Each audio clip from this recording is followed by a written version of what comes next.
ضمنی انتخابات پاکستان تحریک انصاف کے ساتھ کیا ہاتھ ہوا؟ ارشاد بھٹی نے بڑا دعویٰ کر دیا۔ ایک نجی چینل کے پروگرام میں گفتگو کرتے ہوئے سینئر صحافی ارشاد بھٹی کا کہنا تھا کہ ضمنی انتخابات کے حوالے سے میں ایک شعر سنانا چاہتا ہوں کہ سکھر کا پل جہلم کا دریا دونوں ہو گئے چوری، مال گودام سے لے گئی چونٹی گندم کی ایک بوری۔ ارشاد بھٹی نے کہا کہ مانا کہ 8 فروری کے الیکشن اور 9 فروری کے نتائج کے بعد لوگ مایوس ہیں۔ وہ کہتے ہیں کہ ہم ووٹ کسی کو دیتے ہیں اور نکلتے کسی اور کے ہیں، ہم کسی کو چنتے ہیں، چنے کوئی اور جاتے ہیں۔ ارشاد بھٹی نے مزید کہا کہ 21 اپریل کے الیکشن میں ساری سیٹیں بھی اگر پی ٹی آئی جیت جاتی تو حکومت سازی پر کوئی فرق نہیں پڑتا تھا، اور اگر ساری سیٹیں مسلم لیگ نون والے جیت جاتے تو بھی حکومت سازی پر کوئی فرق نہیں پڑنا تھا۔ لیکن گجرات سے موسیٰ الہی کا پرویز الہی سے جیت جانا اور محمد نواز سے مورث الہی کا ہار جانا کمال ہے۔ یہ سب دیکھ کر لگتا ہے کہ قیامت قریب ہے۔ ارشاد بھٹی کا یہ بھی کہنا تھا کہ جیسے 8 فروری کے انتخابات ہوئے تھے ویسے ہی 21 اپریل کے الیکشنز ہوئے ہیں۔ جو کچھ 8 فروری کو ہوا وہی سب کچھ آرگنائزڈ طریقے سے 21 اپریل کو ہوا، اور پی ٹی آئی نے کہا تھا کہ شفاف اور منصفانہ الیکشنز ہوئے تو ہم جیتیں گے۔ تو جناب آپ ایک مرتبہ شفاف اور منصفانہ الیکشنز کروا کر تو دیکھیں، آپ کو لگ پتہ جائے گا۔ ضمنی انتخابات پاکستان تحریک انصاف کے ساتھ کیا ہاتھ ہوا؟ ارشاد بھٹی نے بڑا دعویٰ کر دیا۔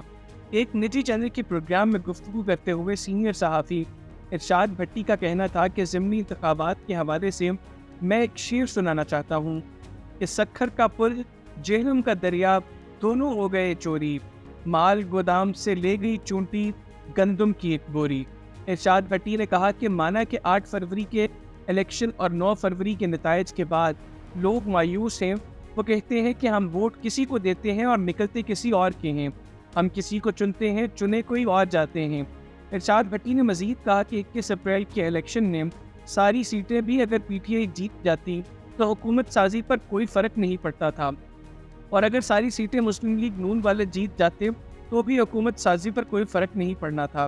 لیکن گجرات سے موسیٰ الہی کا پرویز الہی سے جیت جانا اور محمد نواز سے مورث الہی کا ہار جانا کمال ہے۔ یہ سب دیکھ کر لگتا ہے کہ قیامت قریب ہے۔ ارشاد بھٹی کا یہ بھی کہنا تھا کہ جیسے 8 فروری کے انتخابات ہوئے تھے ویسے ہی 21 اپریل کے الیکشنز ہوئے ہیں۔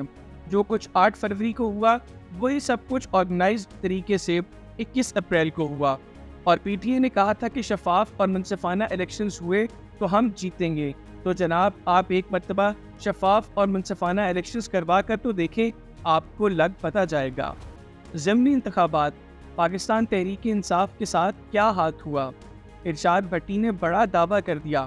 ایک نجی چینل کے پروگرام میں گفتگو کرتے ہوئے سینئر صحافی ارشاد بھٹی کا کہنا تھا کہ ضمنی انتخابات کے حوالے سے میں ایک شعر سنانا چاہتا ہوں کہ سکھر کا پل جہلم کا دریا دونوں ہو گئے چوری، مال گودام سے لے گئی چونٹی گندم کی ایک بوری۔ ارشاد بھٹی نے کہا کہ مانا کہ 8 فروری کے الیکشن اور 9 فروری کے نتائج کے بعد لوگ مایوس ہیں۔ وہ کہتے ہیں کہ ہم ووٹ کسی کو دیتے ہیں اور نکلتے کسی اور کے ہیں، ہم کسی کو چنتے ہیں، چنے کوئی اور جاتے ہیں۔ ارشاد بھٹی نے مزید کہا کہ 21 اپریل کے الیکشن میں ساری سیٹیں بھی اگر پی ٹی آئی جیت جاتی تو حکومت سازی پر کوئی فرق نہیں پڑتا تھا، اور اگر ساری سیٹیں مسلم لیگ نون والے جیت جاتے تو بھی حکومت سازی پر کوئی فرق نہیں پڑنا تھا۔ لیکن گجرات سے موسیٰ الہی کا پرویز الہی سے جیت جانا اور محمد نواز سے مورث الہی کا ہار جانا کمال ہے۔ یہ سب دیکھ کر لگتا ہے کہ قیامت قریب ہے۔ ارشاد بھٹی کا یہ بھی کہنا تھا کہ جیسے 8 فروری کے انتخابات ہوئے تھے ویسے ہی 21 اپریل کے الیکشنز ہوئے ہیں۔ جو کچھ 8 فروری کو ہوا وہی سب کچھ آرگنائزڈ طریقے سے 21 اپریل کو ہوا، اور پی ٹی آئی نے کہا تھا کہ شفاف اور منصفانہ الیکشنز ہوئے تو ہم جیتیں گے۔ تو جناب آپ ایک مرتبہ شفاف اور منصفانہ الیکشنز کروا کر تو دیکھیں، آپ کو لگ پتہ جائے گا۔